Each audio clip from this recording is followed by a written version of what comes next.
Hello learners, welcome back to our channel learn with నందు. Previous క్లాస్లో to అనే preposition గురించి ఎక్కడ వాడాలి, ఎలా వాడాలి అనేది తెలుసుకున్నారు కదా. ఈ క్లాస్లో అట్ అనే ప్రిపోజిషన్ గురించి తెలుసుకోబోతున్నాం. అట్ అనే ప్రిపోజిషన్కు తెలుగు అర్థాలు దగ్గరలో, వద్ద. అట్ అనే ప్రిపోజిషన్కు తెలుగు అర్థాలు ఏమిటి? దగ్గరలో, వద్ద. ఈ అట్ అనే ప్రిపోజిషన్ ఎక్కడ ఉపయోగించాలి అనంటే, ఒక నిర్దిష్ట ప్రదేశం వద్ద ఉంచిన దానిని తెలియజేయడానికి అట్ అనే ప్రిపోజిషన్ను వాడతారు.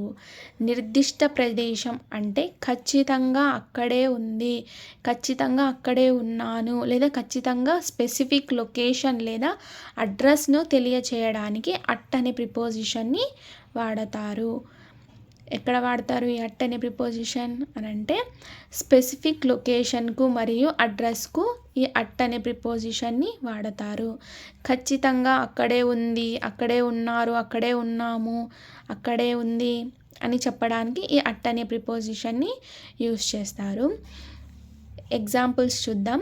ఎగ్జాంపుల్స్ చూస్తే మీకు అర్థమవుతుంది. బస్ స్టాప్ దగ్గర. బస్ స్టాప్ని ఇంగ్లీష్లో ఏమంటారు? Bus stop. దగ్గర అంటే అట్. ఖచ్చితంగా బస్ స్టాప్ దగ్గర ఉన్నాను లేదా ఖచ్చితంగా బస్ స్టాప్ దగ్గర ఉంది అని అర్థాన్ని ఇస్తుంది. ప్రిపోజిషన్ అంటే ఏమిటి? ఆబ్జెక్ట్కి ముందరగా యూస్ చేసేదే ప్రిపోజిషన్ కదా. సో ఈ దగ్గర అనేది ఇట్ సైడ్కి వస్తుంది, బస్ స్టాప్ అనేది ఇట్ సైడ్కి వస్తుంది. At the bus stop. బా అనేది కా నుండి బండిరా మధ్యలో ఉంది కాబట్టి ద అని పలకాలి. అట్ ద బస్ స్టాప్ అవుతుంది. ఆబ్జెక్ట్కి ముందర ఆర్టికల్స్ కూడా యూస్ చేస్తారు కదా, అక్కడ ద, ది లేదా ఏ, యాన్ వస్తాయి.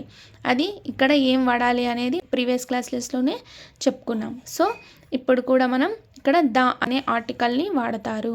At the bus stop.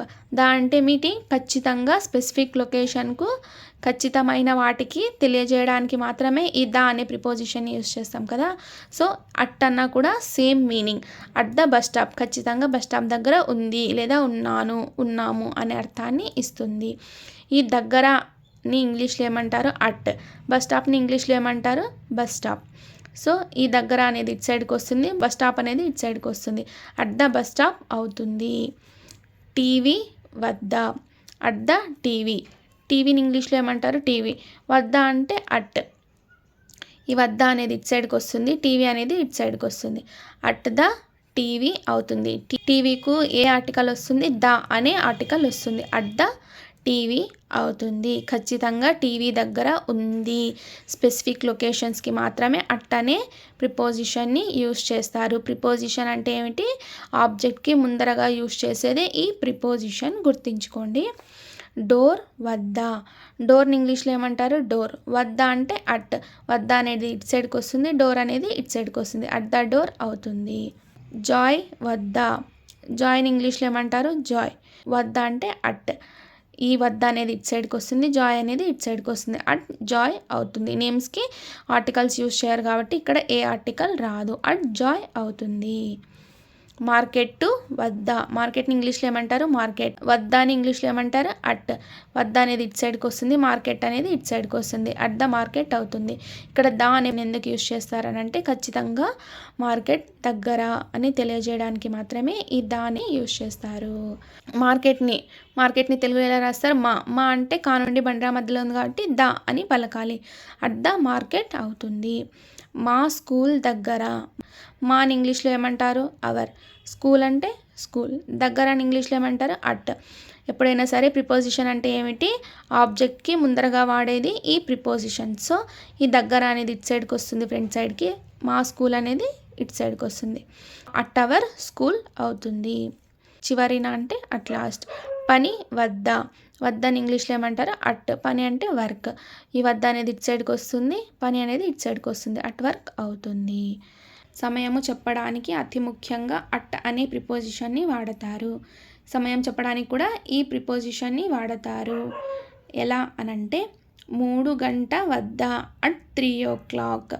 3 గంటలు ఖచ్చితంగా 3 గంటలే అయి ఉండాలి. 2 గంటల 59 నిమిషాలు అయి ఉండకూడదు. అలాగే 3 గంటల 1 నిమిషం కూడా అయి ఉండకూడదు. ఖచ్చితంగా 3 గంటలు అని చెప్పడానికి మాత్రమే అట్ అనే ప్రిపోజిషన్ని వాడతారు. 1 నిమిషం పెరగకూడదు, 1 నిమిషం తగ్గకూడదు. ఖచ్చితంగా 3 అని చెప్పడానికి మాత్రమే అట్ అనే ప్రిపోజిషన్ని వాడతారు. 2:30 మధ్యాహ్నం అని చెప్పాలనుకోండి, అట్ 2:30 PM. ఖచ్చితంగా 2 గంటల 30 నిమిషాలు అంతే. 2 గంటల 29 నిమిషాలు కాకూడదు, 2 గంటల 31 నిమిషము కాకూడదు. ఖచ్చితంగా 2 గంటల 30 నిమిషాలు అని చెప్పాలంటే అట్ అనే ప్రిపోజిషన్ని వాడతారు. 3 గంట వద్ద, 3 గంటలు ఇంగ్లీష్లో ఏమంటారు? 3 o'clock అంటారు. వద్ద అంటే అట్, వద్ద అనేది ఇటు సైడ్కి వస్తుంది, 3 గంట అనేది ఇటు సైడ్కి వస్తుంది. అట్ 3 o'clock అవుతుంది. స్పెసిఫిక్గా టైం చెప్పడానికి అట్ అనే ప్రిపోజిషన్ని వాడతారు. రాత్రి వద్ద, రాత్రిని ఇంగ్లీష్లో ఏమంటారు? నైట్. వద్ద అంటే అట్, వద్ద అనేది ఇటు సైడ్కి వస్తుంది, రాత్రి అనేది ఇటు సైడ్కి వస్తుంది. అట్ నైట్ అవుతుంది. క్రిస్మస్ వద్ద, క్రిస్మస్ ఇంగ్లీష్లో ఏమంటారు? క్రిస్మస్. వద్ద అంటే అట్, ఈ వద్ద అనేది ఇటు సైడ్కి వస్తుంది, క్రిస్మస్ అనేది ఇటు సైడ్కి వస్తుంది. అట్ క్రిస్మస్ అవుతుంది. ఉదయము సూర్యుడు వద్ద, ఉదయము సూర్యుడు ఉదయించే టైంని ఏమంటారు? సన్ రైజ్ అవుతుంది. అలాగే సంధ్యా సమయమును ఏమంటారు? సన్సెట్ అంటాము. ఇక్కడ ఉదయము సూర్యుడు అన్నారు కాబట్టి సన్ రైజ్ అవుతుంది. వద్ద అంటే అట్, ఉదయం సూర్యుడు ఇటు సైడ్కి వస్తుంది, వద్ద అనేది ఇటు సైడ్కి వస్తుంది. అట్ సన్ రైజ్ అవుతుంది. సూర్యుడు అస్తమించడం వద్ద, సూర్యుడు అస్తమించడాన్ని ఏమంటారు? సన్సెట్ అంటాము. వద్ద అని ఇంగ్లీష్లో ఏమంటారు? అట్, ఈ వద్ద అనేది ఇటు సైడ్కి వస్తుంది, సూర్యుడు అస్తమించడం అనేది ఇటు సైడ్కి వస్తుంది. అట్ సన్సెట్ అవుతుంది. నా వద్ద, నా అని ఇంగ్లీష్లో ఏమంటారు? మీ. వద్ద అని ఇంగ్లీష్లో ఏమంటారు? అట్, ఈ నా అనేది ఇటు సైడ్కి వస్తుంది, వద్ద అనేది ఇటు సైడ్కి వస్తుంది. అట్ మీ అవుతుంది. ఆమె వద్ద, ఆమెను ఇంగ్లీష్లో ఏమంటారు? హర్. వద్ద అంటే అట్, ఈ వద్ద అనేది ఇటు సైడ్కి వస్తుంది, ఆమె అనేది ఇటు సైడ్కి వస్తుంది. అట్ హర్ అవుతుంది. అతని వద్ద, అతన్ని ఇంగ్లీష్లో ఏమంటారు? హిమ్. వద్ద అంటే అట్, వద్ద అనేది ఇటు సైడ్కి వస్తుంది, అతని అనేది ఇటు సైడ్కి వస్తుంది. అట్ హిమ్ అవుతుంది. 12 AM at mid night. 12 AM. AM అంటే ఏంటి? నైట్, రాత్రి 12 గంటలు కదా, ఖచ్చితంగా రాత్రి 12 గంటలు. సో అట్ మిడ్ నైట్ అవుతుంది. అదే మిట్ట మధ్యాహ్నం 12 గంటలు అనుకోండి, మిడ్ డే అవుతుంది, నూన్. రాత్రి 12 గంటల్ని 12 AM అంటారు, మిడ్ నైట్ అంటారు. 12 PMని ఖచ్చితంగా మిడ్ డే అంటారు. ఈ టైమ్స్కు అట్ అనే ప్రిపోజిషన్ని వాడతాము. ఖచ్చితంగా 12 గంటలు అని చెప్పడానికి, అది రాత్రి అయితే అట్ మిడ్ నైట్ అంటాము. ఖచ్చితంగా 12 గంటలు మధ్యాహ్నం అని చెప్తే అట్ మిడ్ డే అవుతుంది. 12 గంటల 1 నిమిషం కాకూడదు, 11 గంటల 59 నిమిషాలు కాకూడదు. ఖచ్చితంగా 12 అని తెలియజేయడానికి అట్ అనే ప్రిపోజిషన్ని యూస్ చేస్తారు. నీ వద్ద, నీని ఇంగ్లీష్లో ఏమంటారు? యు. వద్ద అంటే అట్, ఈ వద్ద అనేది ఇటు సైడ్కి వస్తుంది, నీ అనేది ఇటు సైడ్కి వస్తుంది. అట్ యు అవుతుంది. అర్థమైందా లెర్నర్స్? ఈ అట్ అనే ప్రిపోజిషన్ ఎక్కడెక్కడ యూస్ చేస్తారు అనంటే, ఖచ్చితంగా సమయము చెప్పడానికి మరియు స్పెసిఫిక్ లొకేషన్ అని చెప్పడానికి యూస్ చేస్తారు. స్పెసిఫిక్ అడ్రస్ కానీ, లొకేషన్ కానీ, లేదా ఖచ్చితమైన టైం చెప్పడానికి ఈ అట్ అనే ప్రిపోజిషన్ని యూస్ చేస్తారు. Thank you so much for watching this video. Please subscribe learn with Nandu channel for more videos. Thank you.